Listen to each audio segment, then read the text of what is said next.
अनाथ आश्रम में शिशु अत्याचार सरकारी टंकार चली आश्रम हेले पोकड़ा भात खाऊं छुआ केवल सेतिक नुहे विभिन्न समय से काम करने को बाध्य कर्तृपक्ष नचेत दि जाऊँगी अकथनीय अत्याचार। सुवर्णपुर जिलूर आसी अभियोग। सुवर्णपुर जिला सोनपुर मझीपड़े उत्कल बालाश्रम विरोध में आसी संगीन अभियोग कर खोद सीडब्ल्यूसी चेयरमैन। गतकाली सीडब्ल्यूसी चेयरमैन बालाश्रम परिदर्शन जाइथिबा बेले छुआ को दि जाउथबा खाद्य जांच करथिले तेबे सेतेबेले परसा जाउथबा भातरे पोको सालुवाल होइतबार देखि उद्वेग प्रकाश करथिले। अनाथ आश्रम में शिशु को पोकरा भात देवा घटना रे प्रतिक्रिया रखिछंती जिला शिशु सुरक्षा अधिकारी।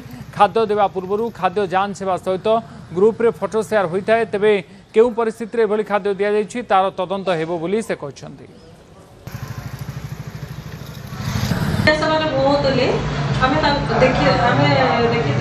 मना भी कर मझे आम देखी शिशु मैंने निजे कही खाଇବା अभाव हो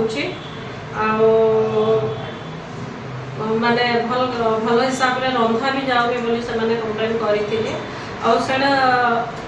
डीएम सार को जड़े भी थी छुआटा बाछी बाछी कि पकोड़ा भात खाऊँ तो देखिए हमको बहुत खराब लगला। चली उत्कल बालाश्रम रे तार गोटे ग्रुप कराई व्हाट्सएप ग्रुप रे प्रतिदिन माने ब्रेकफास्ट लंच डिनर रो फोटो कंसर्न स्टाफ उठेकी पठाउछंती एवं ग्रुप रे निजे चेयरमैन अच्छा सबू मेंबर भी अच्छा डिस्ट्रिक्ट एडमिनिस्ट्रेशन अथॉरिटी भी अच्छा आमर स्टाफ अच्छा समस्ते मु निजे भी अच्छे डीएसडब्ल्यू सेक्शन डीएसडब्ल्यू पीओ भी अच्छा काली 9:40 समस्ते भात पिला माने खाउतवार फोटो ग्रुप रे छड़ा हेतला मु देखि सेटा एवं से जो एलिगेशन हेछि तार इनक्वारी करा जिवो एवं जहाँ भी इनक्वारी रे आसीबो ता कलेक्टर को सबमिट करा जिवो एवं जे भी भूल करिथिबे ताको निश्चित भाव रे कार्यानुष्ठान निया।